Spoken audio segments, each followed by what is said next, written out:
Alrighty, und damit herzlich willkommen zu Was wäre wenn? Was wäre, wenn es Shakes and Fidget nicht gegeben hätte? Die Frage habe ich mir gestellt und möchte sie für mich beantworten. Und wenn ihr wollt, könnt ihr gerne mal schreiben, wie eure Antwort ausfallen würde. Wenn es Shakes and Fidget nicht gegeben hätte, hätte ich es natürlich ungefähr 2010, 2011 nicht kennenlernen können.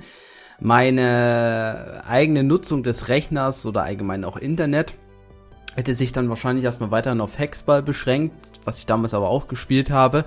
Ich weiß nicht, was ich da aktiv noch gezockt habe, zum Beispiel Trackmania oder Unreal Tournament noch, kann ich nicht ganz genau sagen. Aber jedenfalls wäre ich nicht auf die Browser-Game-Schiene gekommen, ohne Shakes and Fidget, und hätte vielleicht dadurch noch nicht mal die ganzen Mobile-Games für mich entdeckt. Gut, möglicherweise hätte ich sie auch anders entdeckt, aber der ganz große Schnitt oder die ganz große mögliche Veränderung, die es bei mir gegeben hätte, wenn es Shakes and Fidget nicht geben würde, ist, dass ich vielleicht gar nicht angefangen hätte, auf YouTube Videos zu machen. Denn durch Shakes and Fidget bin ich erst so richtig auf diese Let's Player gekommen, weil ich dann eben relativ schnell die damaligen berühmten Content Creator zu Shakes and Fidget erlebt habe, wie zum Beispiel iWeapons, natürlich damals den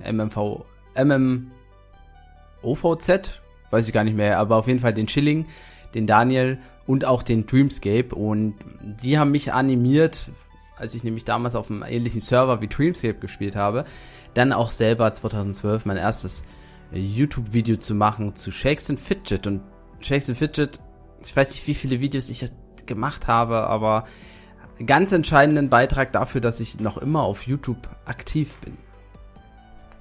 Es hätte natürlich auch Wege geben können, dass ich trotzdem auf YouTube komme oder eben dann auch auf Twitch. Aber durch Clash of Clans bin ich ja eigentlich zu Twitch gekommen. Also selbst das könnte ohne Shakes and Fidget auch nicht passiert worden sein. Vielleicht hätte ich über andere Wege den Weg zu YouTube gefunden. Über andere Content Creator, die ich gesehen hätte. Aber natürlich ist durch Shakes and Fidget auch viele Leute über YouTube, die ganze Community, die man kennt, die hätte ich dann auch so nicht kennengelernt. Da wären einige lustige Aufnahmen in den letzten Jahren nicht entstanden, einige lustige Abende in Teamspeak oder Discord. Und man kann echt sagen, dass dieses Shakes and Fidget doch schon einen erheblichen Anteil daran hatte, wie ich jetzt bin. Und ja gut, das Geld, was ich investiert habe in Shakes and Fidget, mal für diejenigen, die es interessiert, das hätte ich sicherlich auf andere Weise ausgegeben. Also es ist jetzt nicht unbedingt so, dass ich dadurch sparsamer gelebt hätte ohne Shakes and Fidget, das denke ich nicht. Ja. Aber so sähe es ungefähr aus, wenn es Shakes and Fidget nicht gegeben hätte. Ich bin gespannt, was ihr dazu sagt, und wünsche euch noch einen schönen Sonntag. Haut rein, macht es, tschüss und servus, euer Basti.